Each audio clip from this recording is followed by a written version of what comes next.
Bud Light. Oh, that did it. Yeah. That worked. Do you enjoy seeing Broadway musicals? Yeah.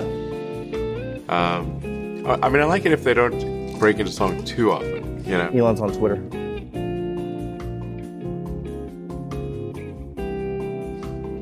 He's tweeting about this right now. Yeah, it wasn't until March of 2022 that we We got kicked out. hit a little snag and got booted. You made me buy the company. Yeah. Well, speaking of, That's the soundbite we needed right there. That's the soundbite. It's the Babylon Bee at Twitter headquarters. Oh, and Elon Musk is there too. we wanted to give you something, actually. To restore the liberty of the bee was very expensive, guys. This is a gift. It's an IOU worth $44 billion. Thank you. So, Well, pretty soon 44 billion won't be worth that much anyway. that's a good point. So I might want to hang on to that one. Yeah, hang on to that one. Okay. That's a big one. I will treasure this gift. But it's seriously crazy to us. We come into the Twitter headquarters.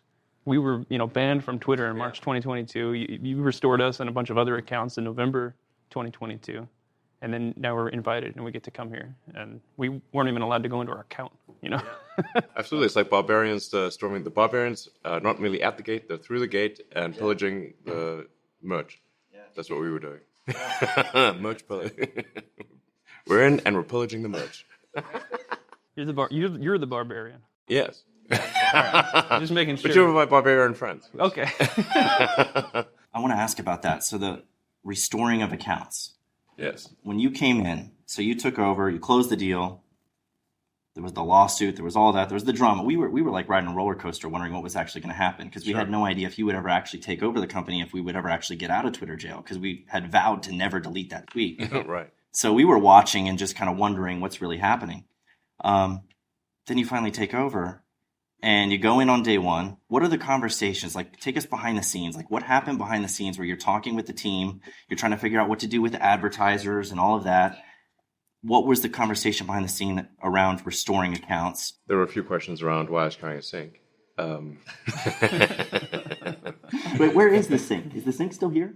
I think security has it somewhere. Do they really? Yeah. It's here? Yeah. I've still run into people who don't actually. They asked me, why did you walk into the lobby with a sink? Because they didn't understand I was making a pun. Let that sink in. They couldn't help it, I felt like if I showed up with a sink, they'd have to let me in. Right. Because you can't help but let that sink in. It's impossible. Also seems like the perfect Halloween, costume. Yeah. If you want, presuming you want to get into people's houses. Yeah. That's hysterical. So you came in, though, and you said, bring back the Babylon Bee, bring back these accounts. And then there was, pushback, right? Didn't you get pushback internally? That's what was reported anyway, just going off of what was in the news. Yeah. I mean, it was chaos in the beginning. I was trying to figure out, how to run this place and what was going on. And it's very difficult when the whole company works from home. So, it's like, who do you even Zoom with, Right. Like, I don't know. It's like, normally you could walk around, introduce yourself to people and have conversations, but Twitter had gone to almost fully work from home. So this building was empty. And Twitter buildings around the world were empty. So it was just very difficult actually just trying to understand what was going on. I'd say it like the analogy, it would be like being teleported into a plane that's in a nosedive with its engines on fire and the controls don't work. And you got to take it out of the nosedive. Yeah. Yeah. You got to reconnect the controls, like what's the org structure, what's the management team. Because unlike literally the hour one of the thing closing, I exited the top 4 people at the company. And then a whole bunch of people also quit. So it was like, organizational structure was like Swiss cheese that you put in the microwave. Yeah. It was like full of holes and melted. How's your Twitter feed? Are you finding it to be better these days or what? Well, I only use the following tab because to me that's what I always wanted social media to be, was just everybody I follow in order, exactly the order that it's posted. So the For You is more, the algorithm-driven stuff. Yeah, but I think you should try the For You. Try it out. Yeah. And I use it predominantly, and my time on the app is insane because of it, because it's feeding me so much stuff, like the stuff that I'm watching, like crazy fight scenes and things like that. So I get stuck you in get there. some like weird, like no context humans or CCTV video. TV Exactly. Video or whatever. Yes, uncensored video. I'm getting drawn into these things, the CCTV stuff. Yeah, I think it's good. I mean, I'm seeing a mix of opinions too. I'm seeing people that I disagree with pop up that I don't follow. Sounds good. Which a lot of people object to. Right. They don't want to see that. They only want to see people that they agree with. Yeah. Well, the system actually does take into account your interactions. So it basically, if you argue with someone else, it'll assume that you like arguing, Right. which probably maybe someone secretly does actually like arguing. They may not want to admit it, but they actually like it. It's like that Monty Python sketch. Have you ever seen that one where I'm here for an argument. yeah, I'm here for an argument. He accidentally goes into the insults room first. Abuse. Abuse. So if one account argues with another account, the algorithm will assume that that's what you want. You want more arguments, or more of that. Because you chose your time to spend your time that way. So it will actually then show you content that other content you might want to interact with. But I think that over time, the recommended for you tweets should be extremely compelling. I suspect that you'd probably want 80-20 recommended versus following, because it'll also the most compelling tweets from your followers are also in For You. Mm-hmm. So skip the boring ones that people post Pretty much, yeah. and go right to the good stuff. I mean, there's some accounts that I follow that tweet 20 times Right. a day or more. So it tends to fill up the following. But if you'd want, like, say, the best of the people that you follow, it should be in For You or something's wrong. But the intent is to maximize unregretted user time. So that's I think the metric. That's the metric I've got the whole organization focused on is unregretted user time. I mean, because I frequently hear someone tell me they spent a lot of time on TikTok, but they kind of hate themselves afterwards. And so I'll call that regretted user time. So if we want it to be that you spent the time on X/Twitter, and you're glad you did, like you were informed and entertained. I think get more laughs from Twitter per day than everything else combined, frankly. Yeah, because everybody's moving towards algorithm. Facebook's algorithm, and YouTube's all algorithm-driven, and TikTok. So what's Twitter doing differently that's getting you that unregretted user time compared with these other apps? Well, I guess it matters what content is on a system to be recommended in the first place. Okay. So, TikTok has a lot of teen dance videos. So clearly it's a popular topic. Twitter is more of intellectual debates and learning things, humor and humor. So it's a much more of a variety show, but includes serious information, and breaking news.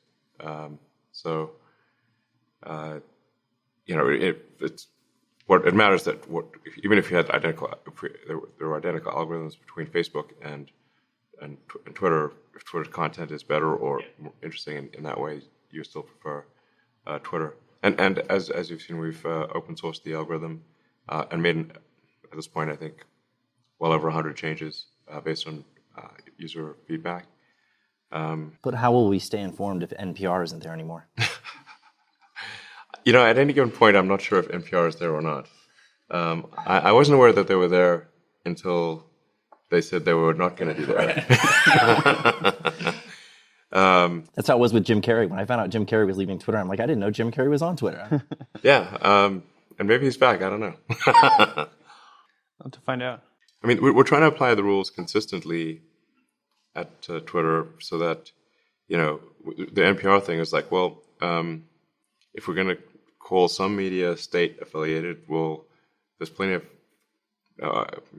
media organizations in the U.S. or in the West that are state affiliated. So then we should apply the label equally. And then they got very upset about that, and said that state affiliated implies that the state has editorial authority of an influence over the content. I'm like, so you're saying you don't have that? Right. How self-aware are you? It was on their website. Well, yeah. I mean, NPR literally on their own website said, government funding is essential to their operation. Right. And so we even changed it from state affiliated to state funded. So that's just literally a statement of fact. Right. I mean, we could actually just lift the same text from their website and put it at the label. But they're still... And they're unhappy with that. Yeah, they're unhappy with that. It gives the wrong impression, the true impression. Well, I mean, I think they're going to pull their punches in critiquing the government at NPR. That's just a guess, based on their extreme dependence on government funding. I mean, you don't generally bite the hand that feeds you. Let's real quick though, back to when you came into Twitter. Okay, so the plane is going down, and you're at the controls and trying to save it. So you're doing all of these things, but you also did want to restore banned accounts. Yeah. And so, like, the trust and safety team and everybody were they arguing with you about that, pushing back on that, or was it primarily advertisers who were giving you the most pressure and saying, if you restore all these accounts, we're pulling our ads? What was happening there with the pressure you were getting? Well, I mean, it was just a totally chaotic situation because I still got to run Tesla and SpaceX while trying to figure out anything about how Twitter runs. Where I exited the top 4 people in the first hour, and then there were a ton of others that either got exited or quit. Yeah. So I was really just trying to keep the wheels on the bus is the top priority.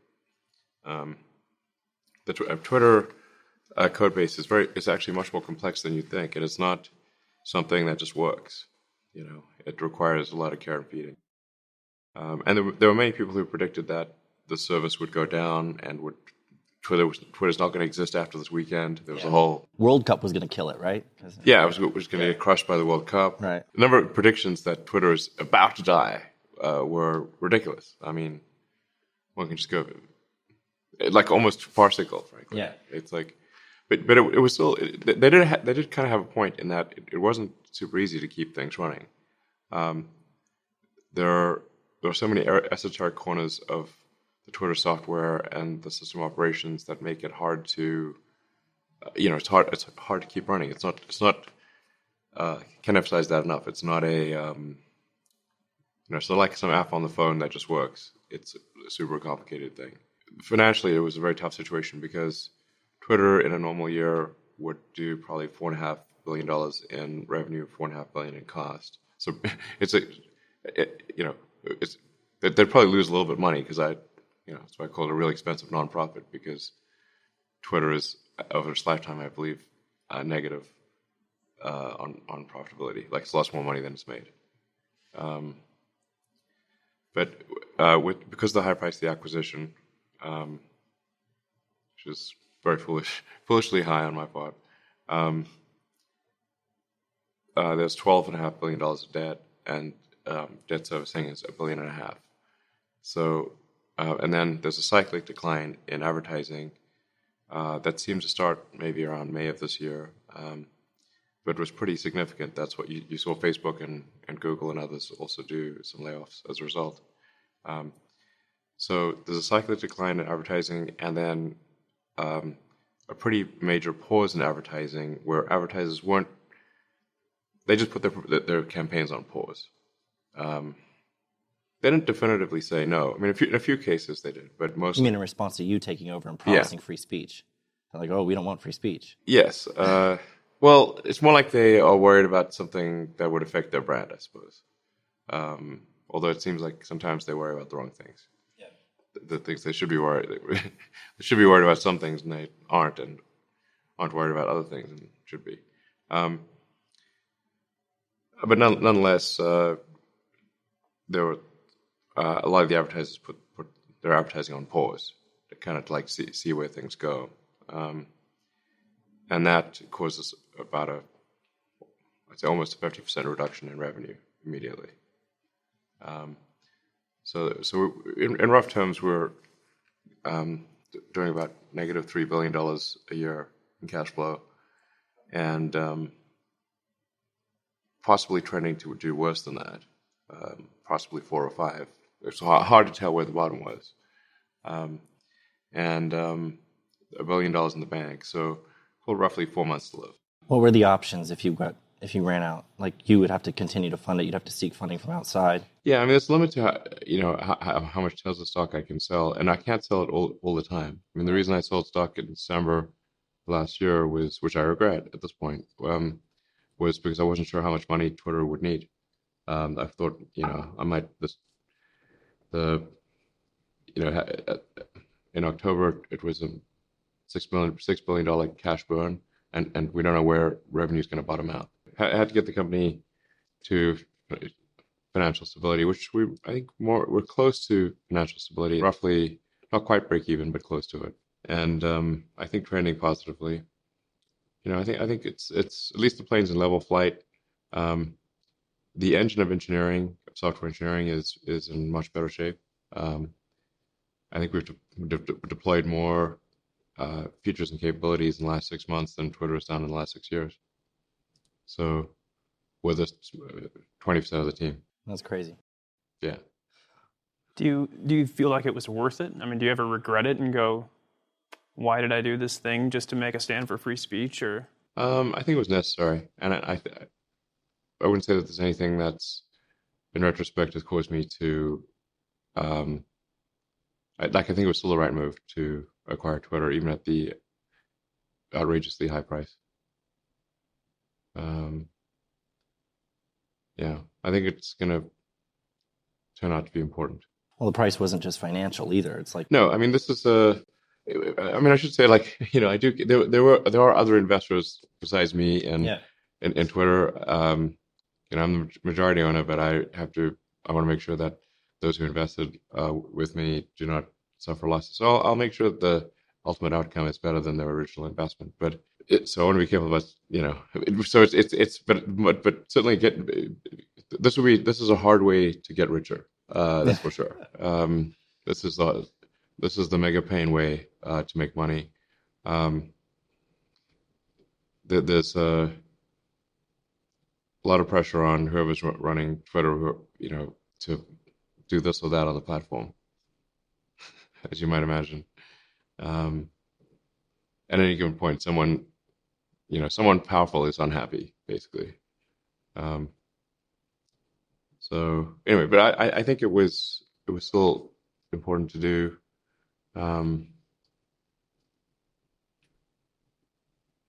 Because pretty much all of the social media companies and the search companies were acting in unison, and along with the legacy media. So it was just, where do you find, actually, where do you find the truth? And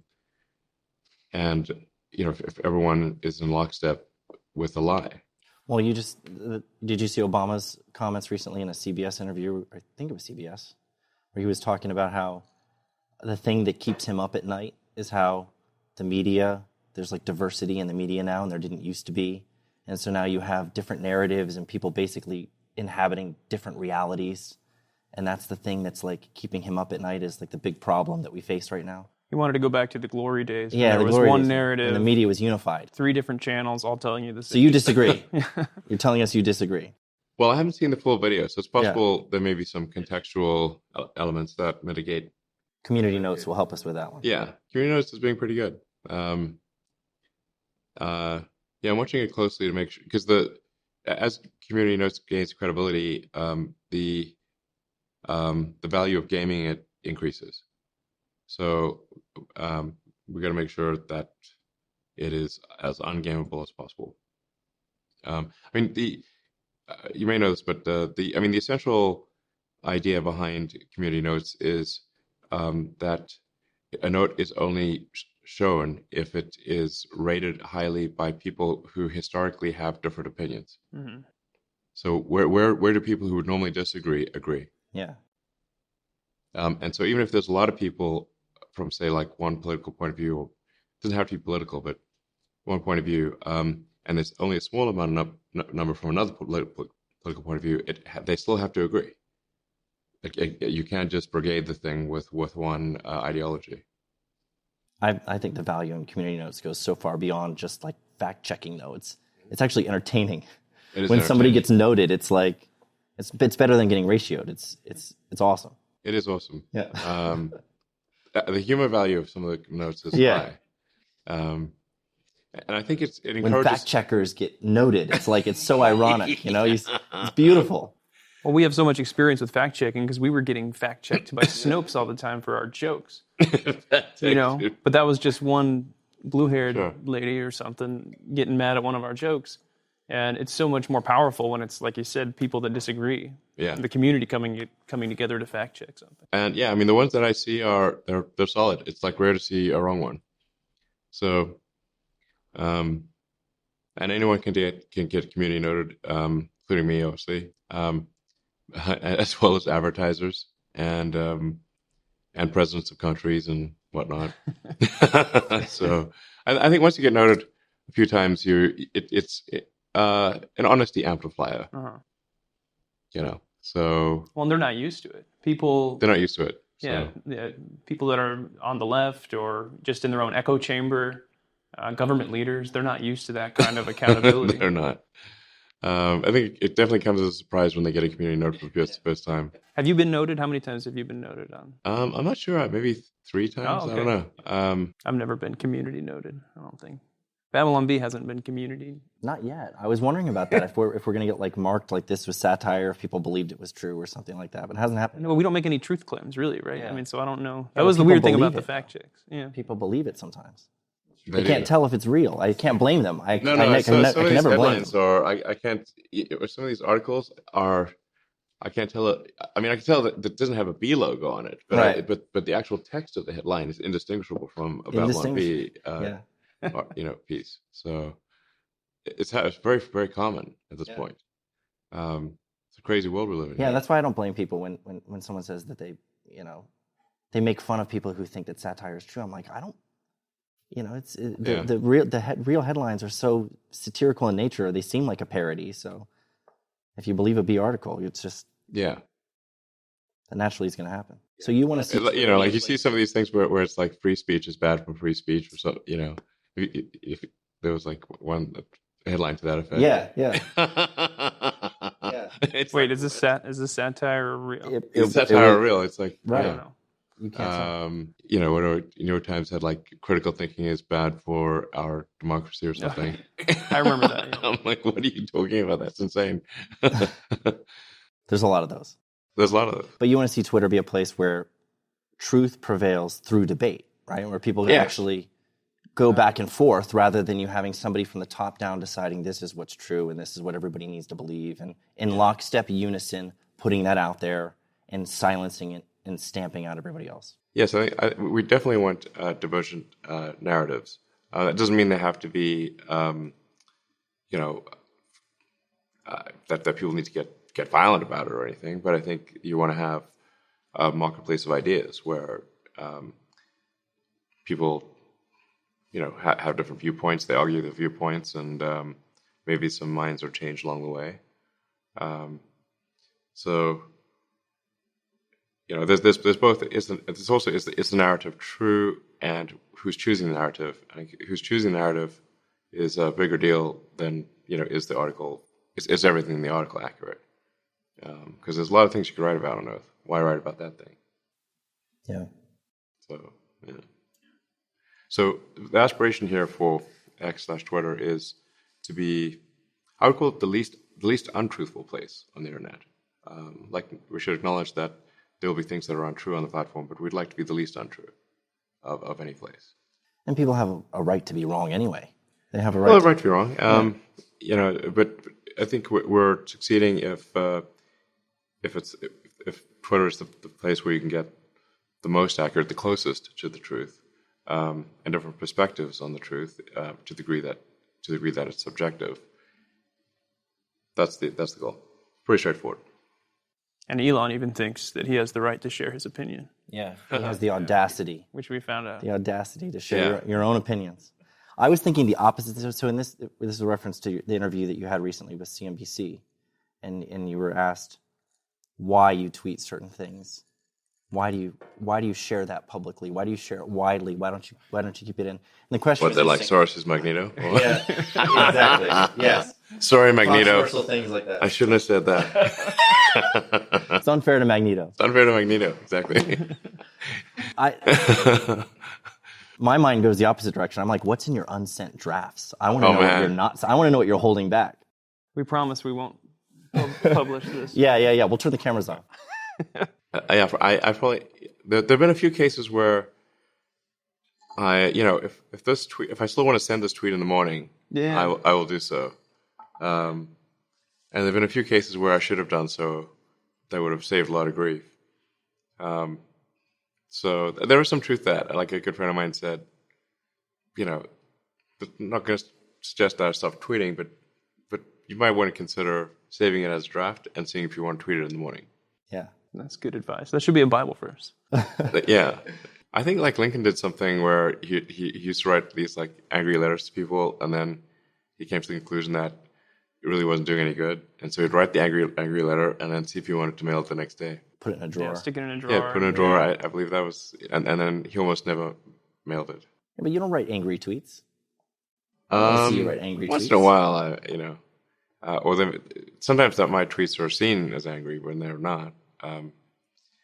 So it's difficult to convey tone, or sarcasm in a tweet. We need that sarcasm font. That's a feature there. Yeah. On Twitter. You seem kind What of. is a sarcasm font? I don't know. We gotta make it up. Right? Oh, it's like the SpongeBob. It's the capital letters and The capital yet lettery thing, yeah. make a sarcasm font on Twitter and we can use it. Okay. You seem taken back by that question, though. Like, No, I'm why just are trying you like, how would you asking- visually show that something is sarcasm? Oh yeah, I don't know. Um, There's no way to do that. You need a disclaimer. yeah. He's thinking about it. He's trying to come up with- He's calculating. Now it's a problem he's got to solve. You can animate the font Yeah. in a sarcastic way. Right. Sarcastic animation. Can't you tell? We've lost him. Now he's just trying to solve this problem. You call that animation? Of course not. It's sarcastic animation. Seeing a lot of people who are saying they want to put their video on Twitter now. They You know, can. Tucker Carlson is going to do his show on Twitter, right? And that wasn't like a deal you worked out. You said it wasn't. There's no deal at all.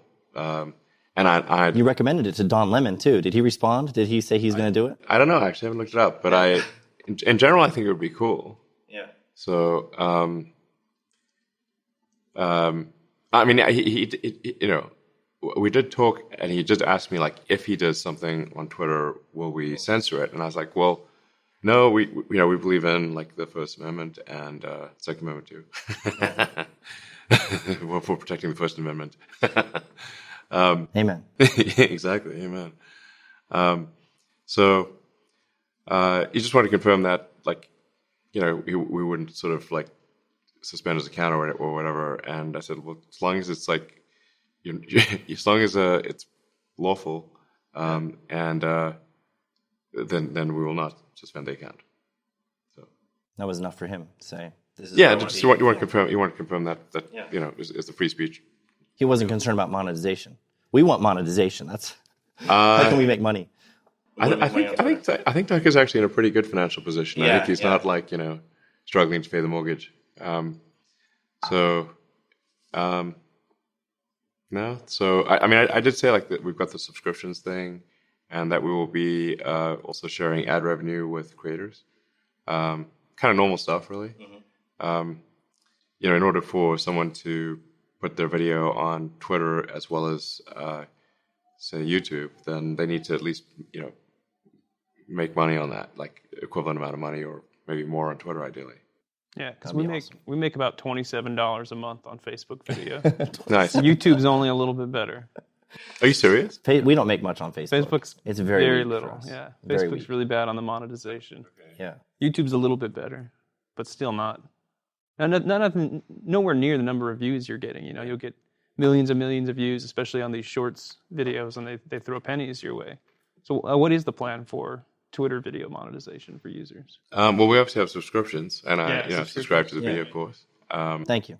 You're welcome. Can you look at that camera and say, subscribe to the Babylon? Subscribe to the Babylon Bee. There we go. You won't regret it. So, All right, the interview's done. We got what we needed.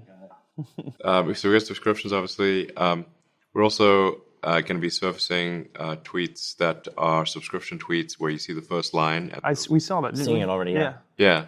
So that's going to be really a big deal for growing subscriber base, because people want to kind of see, like, what is this tweet, you know? Right. So we'll keep, like, providing, analyzing content that is for subscribers only. I think it'll take a moment for users to get used to it, but the rate of growth of subscriptions is crazy. Like, yeah, I mean, this is the fastest I've seen anything grow. It's like wildfire. So I think it's going to be good. So there's subscriptions, and then there's share of advertising revenue. And we just really need to complete writing the software for figuring out, like, what ads were associated with what content, and then figure out, like, some reasonable revenue share. And from the date that I said we would, compensate creators, we will backdate it to that and send people checks.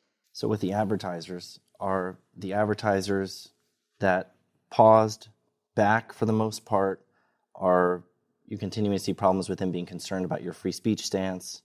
And the new hire that you have coming in as CEO, is she going to be addressing some of those issues and trying to work with advertisers to make sure that they feel comfortable on the platform? But then also, how do you balance that with a commitment to free speech? It's kind of a... Yeah, so, I mean, I think it's reasonable for an advertiser to decide what content they appear next to, We'll make sure that their ad doesn't appear next to something controversial or whatever they consider controversial. So, I mean, some things are fairly obvious. Like, you don't want, say, a kid's movie showing up next to some racy content of some kind, like, NSFW stuff.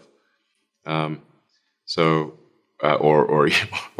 come visit Disneyland next to dead bodies in Ukraine. Right. It's like, that's where it's reasonable to have these adjacency controls. Just like, advertisers could pick a particular time of day to advertise. If they're going to advertise, up through, I don't know, wherever it's 8 or 9 p.m. versus, like, a midnight advertisement, it's going to be different. So, we have those controls in place for the advertisers, and we said, like, look, there's freedom of speech, but not freedom of reach necessarily. So it's like, if somebody, we have to be careful that doesn't become dystopian. But people can basically say what they want to say. But if a lot of verified accounts flag it as, questionable content, then it will not get amplified. So we're doing it, like I said, we do need to make sure this doesn't have bad effects. This new hire, though, there's been people, you made kind of both sides mad about it, right? You got people on the left who are mad for their reasons. You have people on the right who are mad for their reasons. You seem satisfied with that outcome, because it means that, if you've got people on the fringes on both sides upset, then you're doing something right? Yeah. But when it comes to LGBTQ and QAnon, right, simultaneously upset. I was thinking that's why I think things go full circle. LGBT QAnon. Could probably get me in trouble. If you probably will. You were saying you want to speak your mind even if it costs you something. You want to be able to say what you want even if it costs you something. You said that very emphatically in that interview you just did. Sure. And so that matters to you a lot. And that so in a context where you've got, like, a new CEO coming in who's going to be taking over, and you want everybody else to have that same freedom to be able to say what they want, even if it costs them something personally in their lives or whatever, to have that freedom. It would seem to me that the number one thing you'd be looking for is someone who's going to come in and be as committed to free speech as you are. That trumps even advertising revenue, in your view, if you're willing to lose money to be able to personally speak freely. Then we've also lost money, advertising money, because some advertisers got community noted. Right. and we wouldn't take the community note down. Right. So We lost $40 million in advertising because of that, because the big ones pulled out. because of community notes right. and refusing to pull community notes. That was a willingness to lose money. Yes, we literally just lost $40 million. Right. That's not an approximation. Will things change along those lines? Will there be more willingness to compromise to keep the revenue to keep coming in from these big advertisers? Is that a concern of yours? No, I think we've actually largely addressed the concerns of the advertisers. A lot of them weren't necessarily against me taking over Twitter. They just weren't sure what it would look like. Is it are there sharks in the water or what? Is there going to be rampant disinformation? Is it going to be some massive right-wing takeover or what? So they were just uncertain. And I think we're getting to the point here where they're and a lot of them use Twitter every day, and it's obviously not filled with hate speech. Anyone who uses it knows that. Well, the media keeps trying to say that. They keep publishing these articles. Hate speech is on the rise. Hate speech is on the rise. 2,000%. Yeah, it's totally increase false. in hate speech. Yeah, it's completely false. The view counts are down by a third, maybe a half, and that's despite usage of the all-time record usage of Twitter. And how do they define hate speech is a big question mark, I think. Well, it turned out one of the hate speech terms was literally George Soros. His name. Yes, just saying it. We count it as a hate speech thing. So I thought, well, wild. maybe the definition is a little broad. Yeah. So calling him Magneto is considered hate speech. I mean, it's It's not love it's a speech. comic book, It's let's relax, Joel. It's not the end of the world here. Does that make you Professor X, or who's Professor X in this? Well,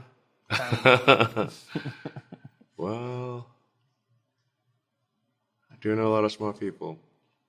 I think we'll be fine. I think the advertisers at this point are comfortable with the fact that Twitter is going to be fair and not sort of a haven of hate type of thing.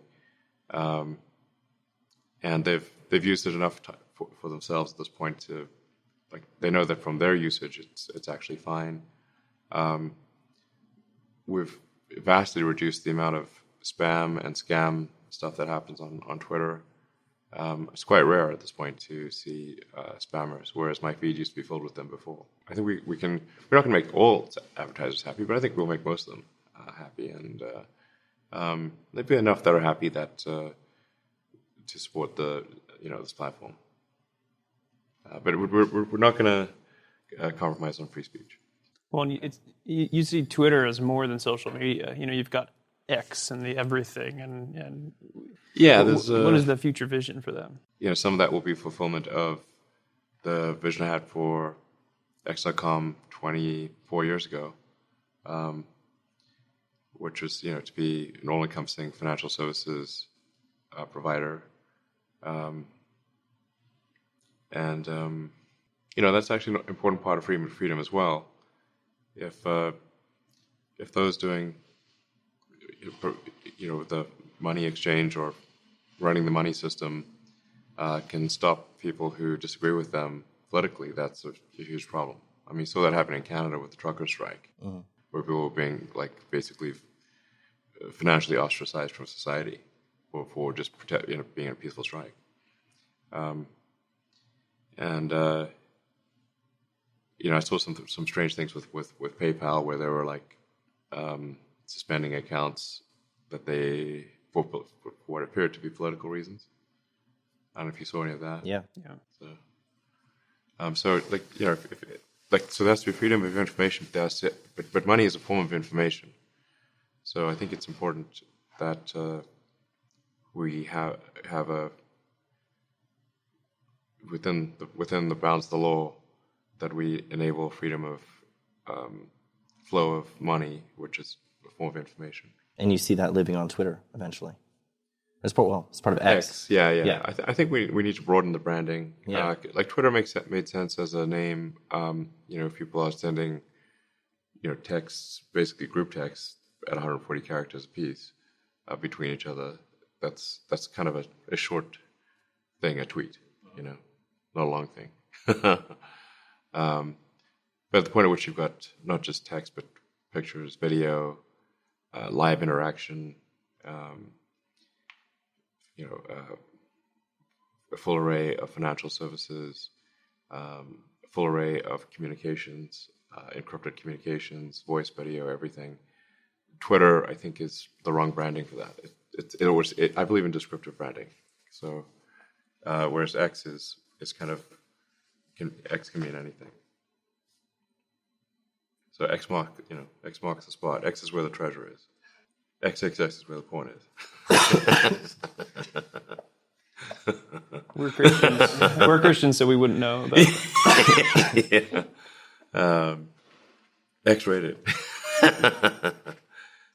But I think, in general, the goal here is let's just make sure we take the actions that strengthen the pillars of democracy and further civilization. We want to have a future we can look forward to, that we're excited about the future, not one where we're sad about it. So, and the civilization is more fragile than people realize. If you study the rise and fall of civilizations in history, when they're at the top, they never think they're going to fall. But they always do, eventually. Yeah. Every civilization has a lifespan. About how many years do you think we got left? Well, I'm seeing a lot of late-stage civilization vibes these days. Yeah, seriously. Seriously. I don't know, man. There's so many wild cards. The short term we've got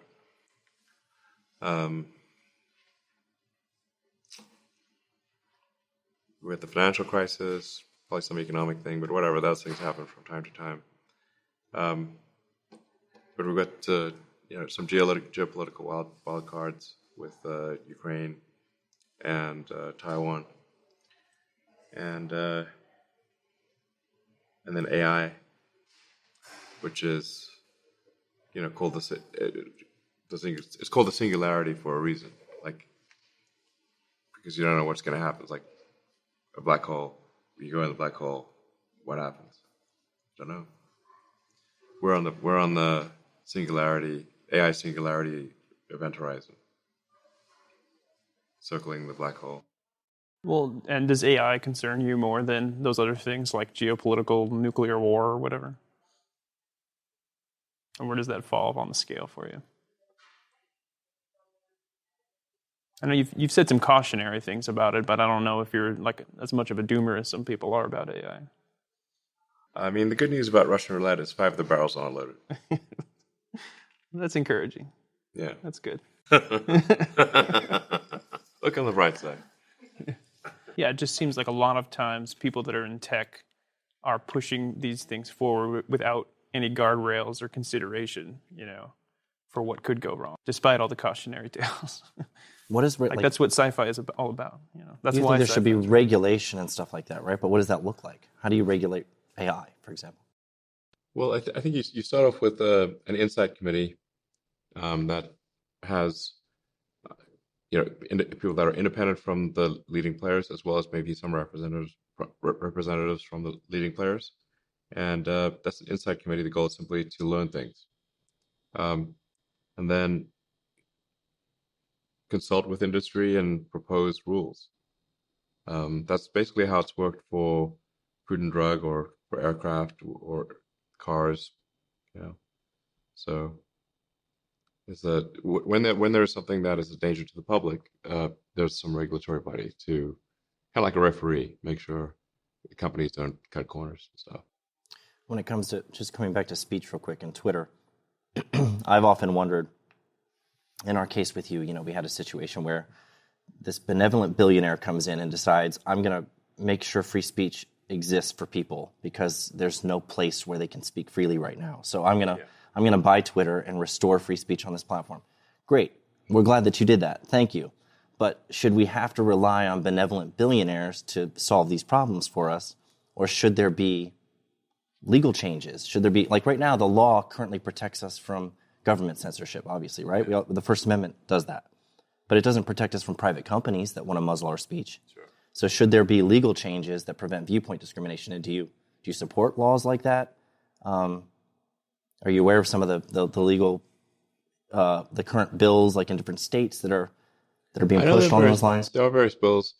I mean, we have to be careful that the bill that is intended to do good does not pave the road to hell. So, I think something I think would be very powerful is to say that all social media companies have to open source their algorithms, so that at least it's known what they're suppressing, and they can't secretly suppress things. Right. There's a massive amount of secret suppression going on at Facebook, Google, Instagram.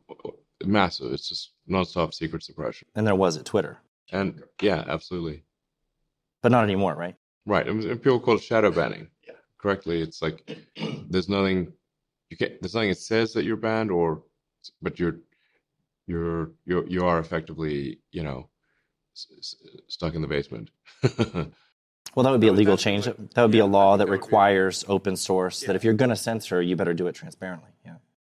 Yeah. The thing is that it really doesn't take much to sort of censor something. So there's a lot of censorship that goes on at Google that people don't realize, because all that needs to happen is just move that link to page 5.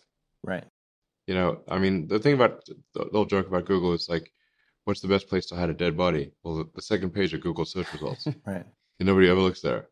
So if you just nudge something to page 2, it's going to drop the visibility by 100. But if you apply that to the principle of freedom of speech, but not of reach, isn't that the same thing? Is there a difference? Potentially, yeah. That's why. That's where you're saying you got to be careful with how you handle that. Yeah. Well, one of the craziest things you did when you took over Twitter was start releasing the Twitter files, which, yeah, like who takes over a company and then says, "Look how horrible all this stuff that was going on." We need to have like truth and reconciliation here. Yeah. So if we're not going to expose the things that were done wrong, why should people believe us in the future? So that's why we're trying to be as transparent as possible. So it's like, don't take my word for it. Literally look at the algorithm. You should be able to recreate the results that you see on Twitter with using that algorithm. And we're trying to make sure that everything is brought to light, not just so there's no hidden layers or anything. We just discovered last week some hidden layer of censorship that was written in 2012. And censorship is maybe the wrong word. It would basically suppress. It had like a list of words, and any of those words, some of them were like suck. if you put suck, just SUCK. Actually, even with other words, it gets massively de-amplified, and that was literally code from 2012. And we found this relic of code last week. And it was being applied to all tweets? Yeah, all tweets. Wow. So there's the guy that's bought a flight on Starship in Japan is his Twitter handle is usuck2020. Right. And he was like, listen, there's something wrong with my account, I think I'm shadow banned. Yeah. And sure enough, it's because his Twitter handle had suck in it. So, it turned out there was about 1,000 words from some ancient list that where tweets were being suppressed. And then we just found a list of URLs that are being suppressed. Some of them are obviously renowned scammer URLs, but some of them aren't. It's like BabylonB.com was on the list. Yeah. So there's just it's like an archaeological dig, frankly. You talk a lot about wokeness and the woke mind virus and all that. Do you feel like that's what was driving those kinds of decisions here, or? Yeah, absolutely. So it's like, around here, it's not about whether you had had some of the woke Kool-Aid. You're swimming in the woke Kool-Aid. It's like, it's like a fish doesn't see the water, it's swimming in it. Yeah. Right. It just seems normal. Like if you're in the cult, it's normal. The thing is, there's actually so much material. There's God knows how many lines of Slack, for example. Right. Yeah. this company ran on Slack, so it was like one massive group text situation. So it's a lot of material. Not that many emails. Emails mostly were for people coming from outside, outside communications. And then there was that weird government portal that destroyed everything after 2 weeks, which doesn't sound legal. But yeah. I thought it was amazing how you were, from day one, basically handling customer service. Yeah. You were like personally looking at reports from people, trying to dig into things. Yeah. And that was like round the clock for you for a little while. I mean, the sheer layers, like this was a tiramisu of bullshit, basically. So many layers. I mean, really, there needs to be a ground up rewrite. Otherwise we're like going through like this ghost mansion, trying to get the ghosts out one at a time. Still finding ghosts as recently as last week. But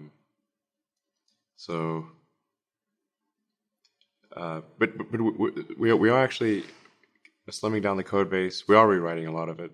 The main sort of home timeline mixer was 700,000 lines of code. Now it's 70,000. So it's down by a factor of 10. And does a better job and is faster. And that's the side of the business you're going to stay involved in and personally invested in, is the tech side. Yeah. I mean, I'm setting the overall ground rules, and like the Constitution type of thing, which is very clearly free speech, and that is not a revenue optimizing strategy. So, but we don't need to make a ton of money. We just need to not go bankrupt. So, that's part of the reason for having some amount of subscription revenue. Is not we respect the advertisers, but we don't want to be too dependent on them. Not go bankrupt. That's the business. That's the end goal. Not go bankrupt. Hopefully make at least some reasonable return for investors. But it's not like, it's not like just some sort of mercantile optimization.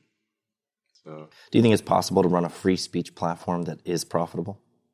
We're going to find out. So, I think so. I mean, I'm not sure. Like, you can definitely sell your soul to the devil here and increase revenue. That's for sure. Yeah. So that that's, and I think it becomes tough especially for a publicly traded company. You can be sued for not taking the actions that maximize profitability. So, Jack was right that it was impossible to reform as a public company because you just get excoriated in the market and have a zillion lawsuits. Anyway, so it's like I'm hopeful the platform can be, like I said, the least untrue, closest to true and complete. It's going to be hopefully the whole truth. Probably not nothing but the truth, because there'll be some things that aren't true. But the whole a diversity of perspectives. So, and a diversity of narratives.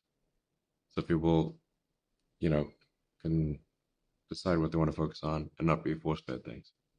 Also recommend Twitter lists are actually pretty great.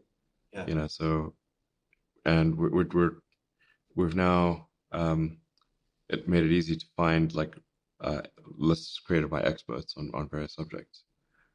So that's another way to stay informed on any subject, whether it's sports or politics or video games or whatever. How worried are you about Mastodon and Tribal?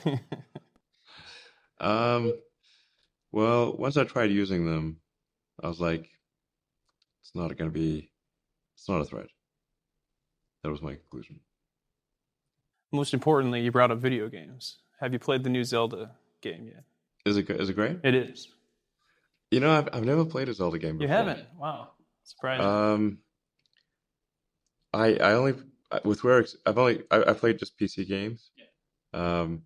Is Zelda on PC? Nintendo only, right? Not legally, Yeah. but Okay.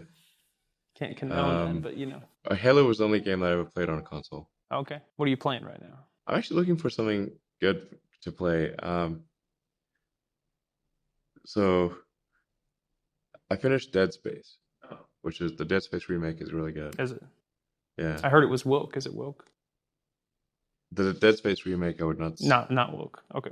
No, I mean, it's literally trying to make things as scary as possible. It's like it's maximizing fear. Yeah, it's gruesome.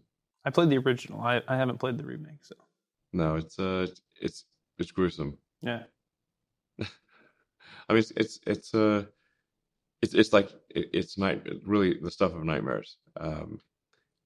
Yet I prefer doing that than email. Or Slack. Slack. Are you in I the Slack don't- channels? Do you go in there? I don't use Slack because there's just It's too much. It's too overwhelming. much. Yeah, exactly. It's like being in a million group chats. Dead Space, not as terrifying as a group chat. I like it. Yeah, better than email. Yeah, better than email. I'll try. The Elden Ring was really good. Yeah. Did you play Elden Ring? Oh, yeah. He beat it. I haven't beaten it yet. Yeah. I got a horse, but you know, I didn't get very. Oh, there's a long way to go after the horse, to say the least. You played first person shooter. You played Halo. So did you ever play multiplayer, or did you just do the campaign? Well, there's the recent one, which is, I finished. To brag a little, I completed the campaign on Legendary, Oh, wow. All right. which is hard. You're welcome. Thank you. I mean, you know, the last battle was really difficult. But you don't go online and play against random people on the internet, just multiplayer, like team deathmatch. No. Well, I did that for a split second with a friend. It's tough.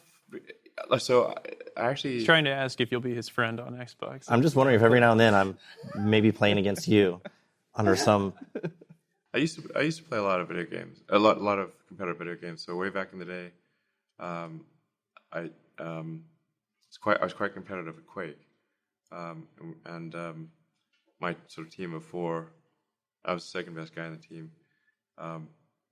We came second in the first. I think was the first paid e-games tournament in the U.S. That's where you got your money, your start. Yeah, I think we got like $3,000 or something. We need community notes. It wasn't the Emerald Mines. It was a Quake tournament. We need community notes to fact check this claim. Get on it, community notes. Yeah, it was. So yeah, we almost won, but the guy who's the best on the team, Brandon Spikes, his computer crashed, so we came second instead. We still got money and stuff. Anyway, I've made money playing video games. That's amazing. Yeah. I have not. So yeah. These days I kind of like a campaign with a good story. It's hard to match reflexes with 16-year-olds. Yeah. There's got to be some strategy element to it. They're always saying mean things about your mom and stuff on there. It's kind of harsh. Yeah, I have some friends who play League of Legends. Oh yeah, they're pretty mean in those communities. Yeah, they are. Yeah. Toxic. They call it toxic community. Yeah. League is intense. Yeah. League is a lifestyle. Yeah. One of those lifestyle games. Yeah. I think my son Griffin put more time into League than he did into his college applications. I mean, if he was awake at 5 a.m, it's like he's playing League. So, yeah, I'm kind of looking for a game sort of take your mind off things for half an hour or whatever. Well, I'll try to come up with some recommendations for you. The new Jedi game. I'm gonna get that soon. Can't recommend it yet because I haven't played it. Well, what There's do you? a fun game for phones called Vampire Survivors. Oh, I'll check that out. Yeah, that's good. My recommendation. Well, what do you do what do you like to watch in terms of comedy and entertainment? I know you share a lot of memes and obviously comment on some Babylon Bee articles and stuff like that. You tweeted one time about how wokeness is destroying comedy and how It was Yeah. how, it was how woke. You can't write comedy from a leftist place of wokeness because there's no truth claim, or the truth claim is Well, wrong. I mean, I'm butchering it, but I mean, hardly need to tell you guys, but the essence of a lot of comedy is a revealed truth, like a hidden truth that people understand intuitively or explicitly, and there's that sort of moment of revealed, kernel of truth of often unacknowledged truth, and in that unacknowledged truth is the humor. So if you're premised on a lie, you can no longer be funny because there's no revealed truth. And this is why a lot of people on the left have no sense of humor. They're not funny. And if there are so many no-fly zones, that you have to avoid all the time, then how do you what is there what like there's nothing left to have fun about, Yeah. So Well, Rogan was saying like wokeness is funny. Like a lot of the woke ideas are so outrageous, they are funny. And so when you're not allowed to make fun of the funniest thing, right. that's why sites like ours do well, is because we are willing to do that. There's a lot of Sure. people who are just holding back on the things that are right for comedy. Well, Have you been to the Mothership Club yet in Austin where he's... no. No? I'd love to go there. And He's he's trying to make it so that it's, comedians can come there, cancel-free environment, make the jokes you're not supposed to make. I mean, if you see any comedies from times past, I mean, they're so sort of verboten at this point. It's insane. They're making fun of all sorts of things that would be totally unacceptable these days. That's why I tweeted once, like, just legalize comedy. Yeah. If you keep saying that you can't make fun of things, or something's always punching down, like, well, there's not going to be anything left to make humor. I don't think we want a humorless future. It's the same thing that you have with speech, where it's like, if only the popular narrative is being promoted and it's never being challenged, then that's a problem. It's a problem for comedy too. Yeah. So you can't be funny just propping up the popular narrative and trying to get people to clap for you. Like it's applause, it's not laughter. Yes, true. Clapter, somebody called it. Yeah. Yeah, it's funny seeing some of the snippets from the White House Correspondents' Club dinner, where Biden was getting a lot of claps, but it was like, is this your cheering squad or what? Right. A lot of applause. A lot of applause. Yeah. Whoever stops clapping last is out of the club or whatever. You just want someone normal to be president, you said recently. Someone normal. A normal human being. I mean, I think so. Now the thing is that it is contrary to my prediction of the most entertaining outcome is the most likely. Yeah. You may have heard me say that, like this Occam's Much times, razor, yeah. the simplest explanation is most likely. My friend Jonah has this, his theory is the most ironic explanation is most likely, and then my variant is the most entertaining outcome is the most likely, as viewed from a third party who's not in the show. So you could be watching a World War I movie where people are getting blown to bits, and you're just having a soda and popcorn. It's fine. But it's rough for the people getting blown up by cannon shells. Right. We're in there getting blown up by cannon shells, and it's whatever or a very good thing happening. But my theory is that more often than not, the most entertaining outcome, as though we were an alien soap opera, is the most likely.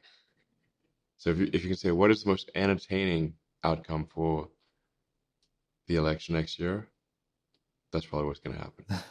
Is that because God is a jokester and is messing with us, or what? Or because we're in a simulation. Or is it because of simulation? I mean, ratings, man. Just for the ratings. God's doing it for the ratings. Well, I'm saying that's often the case. The most entertaining outcome, as viewed by a third party, like it's a alien soap opera, is The whole Twitter thing has been very entertaining from the outside. Yeah. On the inside, it's been hell, or I mean, has it been some fun? hellish moments. Yeah. Sure. Yeah, definitely been some hellish moments. Yeah, so I would say it's been a rough 6 months, but at this point, trending positively. It wasn't easy. A lot of open heart surgery. But things seem to be, knock on wood, headed in a good direction. And your chief twit still right now, but you hand that off when? Still figuring that out. Because Linda's got to exit her obligations at NBC, so a month or so, I suppose. Hmm. But I'll still be responsible for software development and the core principles, the constitution of the company being free speech is. Linda understands that. She supports that. Good. Yeah. So. She signed something, like it's in writing. Yeah. I mean, a lot of things that need to get done for a company are, there's a lot of chores. It's not just things that need to be done in legal, HR, finance, solving interpersonal arguments that people have. There's a lot of sort of just general management stuff that takes a lot of time. So I'm hopeful Linda can handle that, and I will manage the software team. Well, do you have any questions for us? No, just cheers, I suppose. Cheers. Cheers, man. Cheers. Thank you for taking the time. This is awesome. Well, you're welcome here. Yeah. Pretty crazy to go from Twitter jail to sitting down at Twitter HQ. The barbarians have burst through the gate and are having a drink in the enemy palace. Drinking from the skulls of our. Well, no. What is best in life? What is best in life? Exactly. Conan the Barbarian. Underrated. It feels like victory. Yeah, it does. Yeah. To us, anyway. Yeah. Yeah. Feel great. Didn't cost us much. Didn't cost us 40. Well, we did give him an IOU. Oh, yeah. Yeah, we're on the hook for that IOU. You didn't sign it, did you?